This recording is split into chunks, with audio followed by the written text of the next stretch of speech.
அனைவருக்குமே வணக்கம்.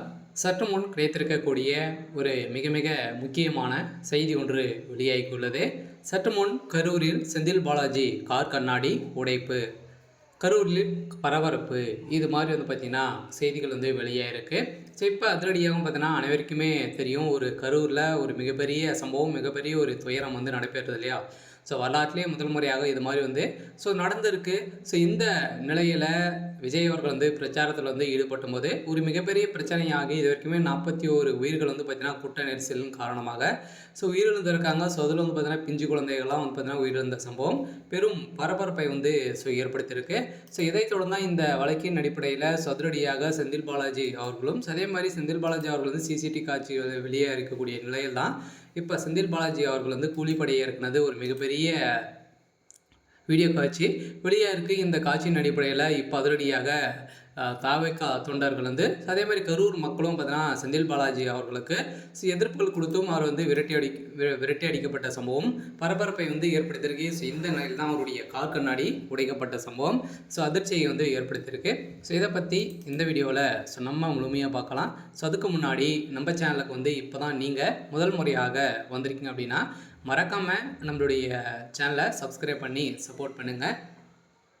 ஸோ வாங்க வீடியோக்குள்ளே போகலாம்.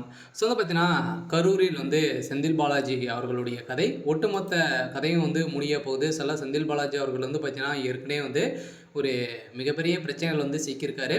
இருந்தாலும் மீண்டும் இப்போ திமுகவுடைய தலைமுகம் சேர்த்து பார்த்தீங்கன்னா இந்த கரூர் வழக்கில் சிக்கியிருக்காங்க. அதே மாதிரி பார்த்தீங்கன்னா நீதிமன்றம் போட்ட உத்தரவின் அடிப்படையிலும் இப்போ சிக்கிய ஆதாரத்தின் அடிப்படையிலும் இப்போ அதிரடியாக செந்தில் பாலாஜி அவர்களுடைய கதை ஒட்டுமொத்தமாக முடிய போது சில செந்தில் பாலாஜி அவர்களும் அதே மாதிரி பார்த்தீங்கன்னா விசாரணைக்கு உட்படுத்தியிருக்காங்க.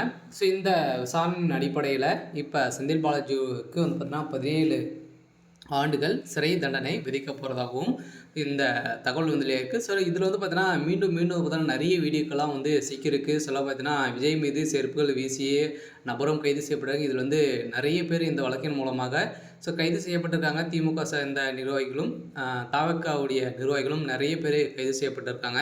ஸோ அவர்கள் கொடுத்த வாக்குமூலத்தின் அடிப்படையிலும் இப்போ செந்தில் பாலாஜியுடைய கதை ஒட்டுமொத்தமாக முடிய போகுது. ஸோ அவர் பார்த்தீங்கன்னா கரூரில் இருக்கக்கூடிய வீட்டில் ஸோ கார் கண்ணாடி அவர் வெளியே செல்லும்போது கார் கண்ணாடி உடைக்கப்பட்ட சம்பவம் அங்கு பரபரப்பை ஏற்படுத்தியிருக்கு. சில திமுகவுடைய அறிவாலயத்தைக்கே ஒரு மிகப்பெரிய சவாலாக பார்த்தீங்கன்னா நீதிமன்றம் சதுரடியாக போட்ட உத்தரவின் அடிப்படையிலும் அதே மாதிரி செந்தில் பாலாஜியுடைய வழக்கில் இந்த கரூர் வழக்கில் ஸோ நீதிபதி அவர்களே பார்த்தீங்கன்னா 200 கோடிக்கு மேலே விலைக்கு முதல்வர் ஸ்டாலின் அவர் ஸோ விலை பேசியிருக்காரு அப்படின்ற மாதிரி ஒரு தகவலும் பரபரப்பான தகவலும் வெளியாகி வருது. சரி, ஓகே. ஸோ இன்றைக்கான அப்டேட் இதுதான். ஸோ மறக்காமல் நம்மளுடைய சேனலை சப்ஸ்கிரைப் பண்ணி சப்போர்ட் பண்ணுங்கள். தேங்க்யூ.